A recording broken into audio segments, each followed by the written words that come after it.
for videography, what are the precautions or what are the standards we need to follow in order to do the videography on the crime scene. So first point, as you can see, what it says is plan the video, shoot carefully. Okay. So whenever we are entering into the crime scene, so from which place you are going to enter into the crime scene, and like how which path you are going to follow for your uh, photography and for recording your videography. So it is important that you don't make a mistake that while following your path of photography or videography, you don't step on some evidences, or you are shaking some other evidences, or you are disturbing the crime scene. So it is very important that while entering into the crime scene, before entering itself, you should be prepared in your mind, or you should draw the diagram or the track of your videography or photography. Okay, so once you are ready with your plan of entering into the crime scene for your videography, you can just proceed ahead. Okay, so plan the video shoot carefully. Take video of the scene in its original state from multiple angles and distances. Take video of fragile evidences first. Fragile evidences, like evidences that can be disturbed or destroyed easily. So along with the fingerprints, because after some time the fingerprint that is going to destroy, or some other stains are there which you think after drying up it will not be possible for us to visualize that thing. So we must record those things into our video. And the advantage is also, like while you are doing the videography, any evidences which are changing with the time duration, okay, that thing also you can record in your videography. Suppose you have some fingerprint, some oily fingerprint is present on the glass plane. So if you take the videograph of that thing, and with lapse of time, as the time passes, the fingerprint material is going to dry. So ultimately, once it was wet, it will be easily visible. But slowly, once it is drying up, it is going to be invisible. So you can record that thing, you can record that process in your video also. So that is the advantage of what you call your videography. Always take video of the scene before and after alteration, such as when the play cards and scales are placed near evidences. Okay, so it is clear with the statement itself, like we should complete the videography 2 times. One without the placing of the play card or evidence cones, and again reshoot that same thing while placing your evidence cones and the play cards, right? Exclude officers, bystanders, or onlookers and others at the scene from the video. Turn audio off. So here in this statement, 2 important things are there, like excluding anybody who is not relevant to our investigation. Okay, so our prime focus of our videography should be to record the evidences. Any other person who is standing in and around, that you don't need to record in your video. Second point is turn audio off. So what is the advantage? The advantage is, like if there is some extra unwanted noise that is there, so that should not harm your video. Okay, but at times audio can be helpful also. So it is up to our wise decision how you take that video carefully, and how you are going to manage with the audio quality.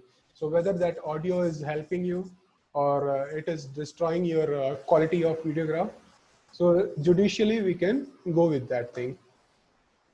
Take overall or long range video to show where the crime scene occurred. Then again, as the crime scene photography we have done, come to the mid-range videography to show a relationship of evidence and other points of interest. And then again coming close to the particular evidence and showing the details of that particular evidence. I use a sturdy or rigid tripod whenever possible to reduce movement while taking the video. So one more thing is like when you are doing the videography, so as you know, like the video cameras are heavy, the big ones. So to carry the video camera all through your investigation, throughout the videography, throughout the crime scene, it will be little difficult because the weight is more. And to manage the shakiness or to avoid the shaking of the video, at times it is advisable to use the tripod. And also while we are moving into the crime scene, suppose from the overall photography, you are coming close to the mid-range photograph, videograph, and then you are coming to the close-ups. So while you are moving, what you are doing is you are walking on the foot. And at the same time, you are holding the heavy loaded video camera also. So you'll have to be very careful that your hands are not shaking, because if the hands are shaking, so obviously the video quality that is being recorded will be of poor nature. Okay, so these are like some points which we need to consider. So always use the designated safe route when moving through the scene. That means you should not disturb any article inside the crime scene. Move from the exterior to the interior of the crime scene and from the general to specific focus. That means the path or the track, what you have drawn, what you have defined into the crime scene, that you should follow. And along with that, the general crime scene you are going to record. After that, in a very specific evidence. So that particular evidence also you should record in your videograph.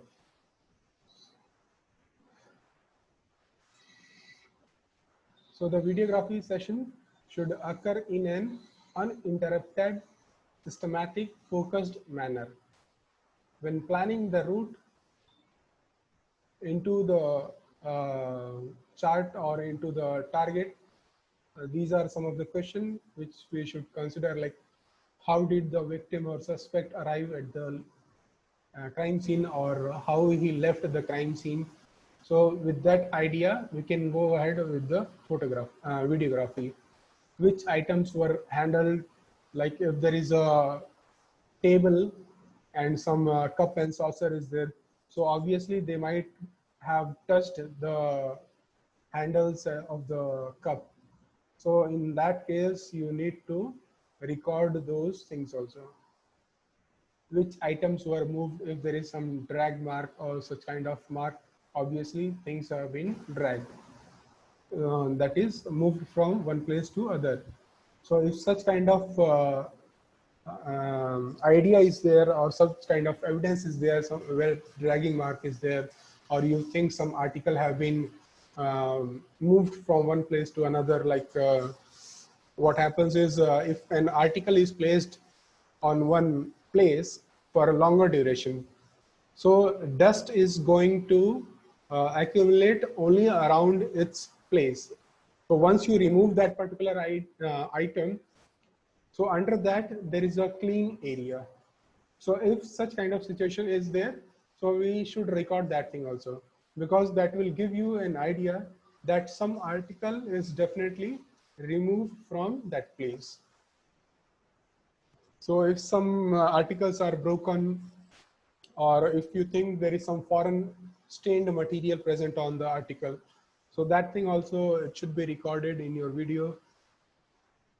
So have potentially flammable vapors been detected at this, like if there is in case of arson, so in that case if there is a smell of it, some petrol is there, some kerosene is there, or some fire smoke is there, or leakage of LPG is there.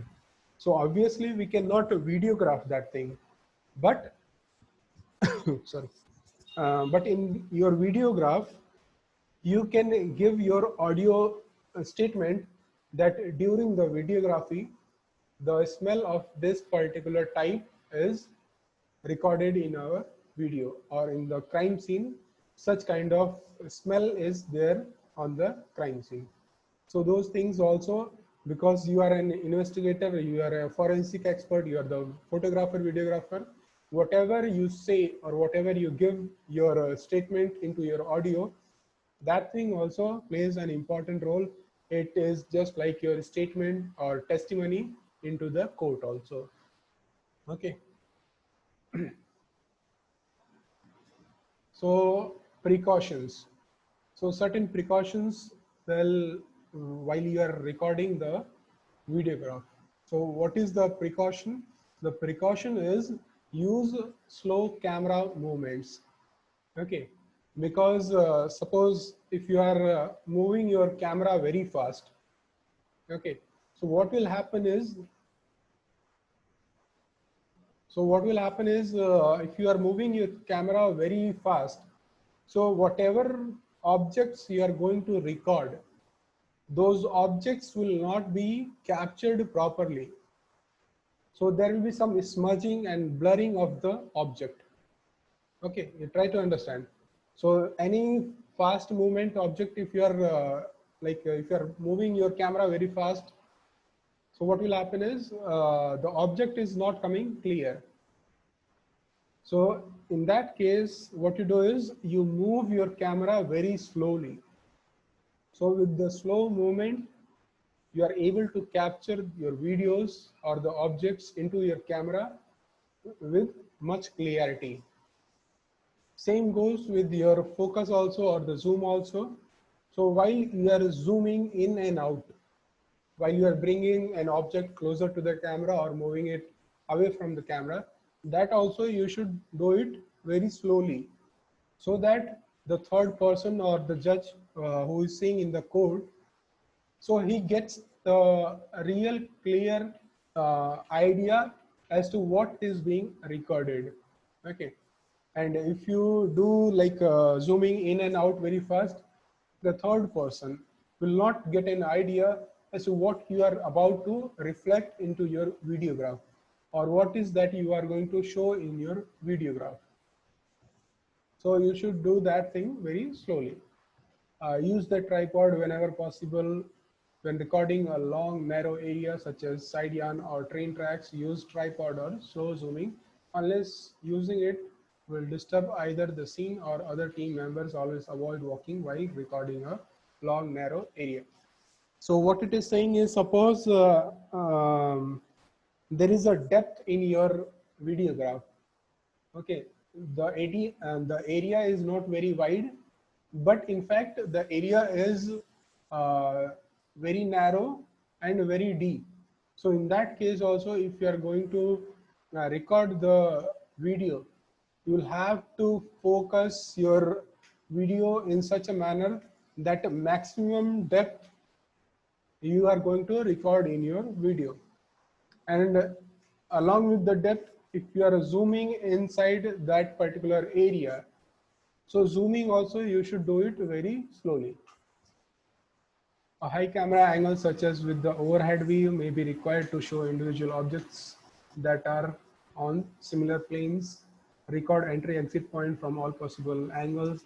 Show any paths used during the crime. So actually, the entry and exit point of the crime scene, uh, we are hypothetically analyzing it. So it is not 100% sure that the person might have entered from this area only. Okay. So whatever possibility is there for the exit or the entry, both things should be recorded in your videograph. Whatever possible ways are there, whatever possible entry routes are there or exit routes are there, so all those things should be recorded in your videograph. So the thing is, the photography session is completed here. Okay, so anybody, if you are having any doubt